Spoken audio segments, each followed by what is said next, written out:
Hello दोस्तों, मैं आपको एक बृहस्पति की छोटी सी कथा सुनाती हूँ जिससे आपको संपूर्ण व्रत का फल मिल जाएगा। और प्राचीन काल में एक ब्राह्मण था।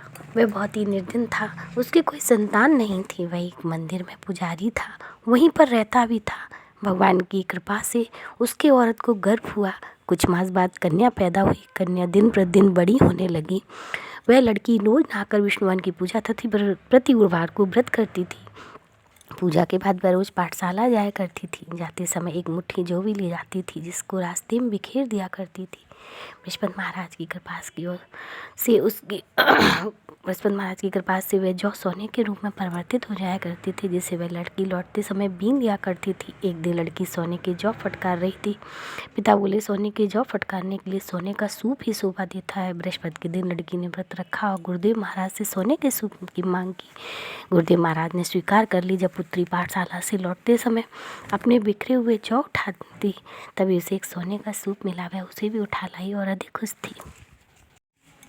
वह सोने के सूप में सोने के जौ फटकारने लगी। एक दिन लड़की सोने के सूप में सोने के जौ फटकार रही थी। उधर से एक राजकुमार निकला। उसकी नज़र उस लड़की पर गई। देखकर मोहित हो गया। घर में परेशान, बिना कुछ खाए पिए बागीचे में घूमने लगा। राजा ने राजकुमार के पास जाकर पूछा, तुम्हें क्या कष्ट है, उसे बताए, मैं उसे दूर करने का उपाय करूँगा। राजकुमार बोला, पिताजी, आपकी दया से मुझे कुछ भी कष्ट नहीं है, परंतु मैं इस लड़की से ब्याह करूँगा जो सोने के सूप में सोने के जौ साफ करती थी। पिता बोले, तुम ऐसी लड़की का पता बताओ, मैं तेरा विवाह अवश्य करा दूंगा।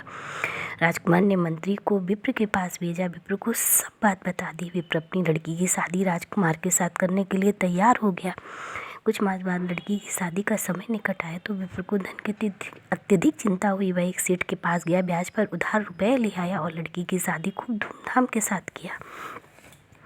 लड़की के जाते हुए विप्र फिर गरीब हो गया। घर में खाने को ना रहा। विप्र दुखी होकर लड़की के पास गया। पुत्री ने माँ का समाचार पूछा तथा पिता को बहुत सा धन दिया, जिससे उसने कुछ समय तक भोग किया। फिर उसी बात गरीब हो गया।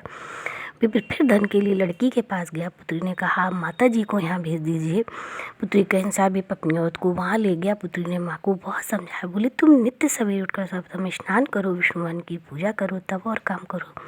माँ उस पुत्री की एक न मानी। सुबह उठकर जो जूठन मिली वह खाया करती थी। पुत्री के पूछने पर कह देती, मैं तो खा चुकी हूँ। माँ की जिद पर क्रोधित हुआ करती थी। एक दिन उसने माँ को कोठरी में बंद कर दिया। सुबह खोला, स्नान आदि कराया, विष्णु भगवान की पूजा कराई। तब माँ की बुद्धि ठीक हुई। बृहस्पति का व्रत रखना शुरू कर दिया और विप्र और उसकी औरत को पुत्र रत्न की प्राप्ति हुई। दोनों इस लोक को भोग कर स्वर्गलोक को प्राप्त हुए। बृहस्पति महाराज की ये छोटी सी कथा संपूर्ण कथा का सार है। बोलो बृहस्पति महाराज की जय, गुरु महाराज की जय, विष्णु भगवान की जय।